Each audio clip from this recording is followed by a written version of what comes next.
కట్లు పొయ్యి వెలిగించడం ఎంత కష్టమో ఇప్పుడు తెలిసిందండి నాకు. కళ్ళంటూ నీళ్ళు వచ్చేసివి. అదైపోయింది, ఇదైపోయి చాలా ఇబ్బంది అయిపోయింది. అలాగే చెప్పడం మర్చిపోయాను కదండి. ఈరోజు మా డ్యూటీ కాడ చికెన్ వండుకోవడం జరిగిందండి.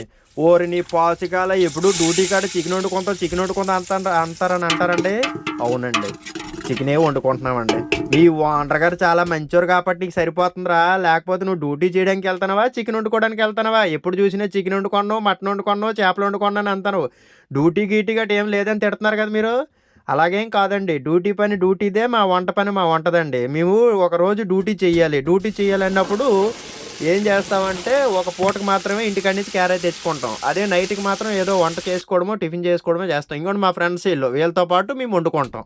నచ్చారు కదండి మా ఫ్రెండ్స్, మీకు తెలుసు కదండి. అలాగే చూడండి, చికెన్ కూడా మాటల్లోనే ఎంత నీట్గా అయిపోయింది. అబ్బా, కొత్త కొత్త కొత్త కొత్త కొత్త కొత్త ఉడుకుతుందండి. అది చూస్తుంటే నోరు ఊరిపోతుంది కదా. ఇంకో ఫైనల్గా ఇలాగ వచ్చిందండి. అలాగే వైట్ రైస్ కూడా పెట్టుకున్నామండి. ఒక ఆకు వేసి, ఆకులో కొంచెం రైస్ వేసి, కొంచెం చికెన్ వేసి టేస్ట్ చేయడం జరిగిందండి. చెప్పడం కాదు కదండి, సూపర్గా ఉందండి. నిజంగా నమ్మండి, నిజంగా చెప్తున్నానండి. ఇంటికాడ వండుకునే కంట ఏదైనా కొండకాడ ఎక్కడో డ్యూటీ చేసుకున్న తోటలో వండుకుంటే ఆ టేస్టే వేరండి అసలు. సూపర్గా ఉందండి. నచ్చితే లైక్ చేసి సబ్స్క్రైబ్ చేసి నా ఛానల్ని ఫాలో చేయండి. ఇలాంటి మరెన్నో మంచి వీడియోలతో మీ ముందుకు వస్తాను. Bye friends.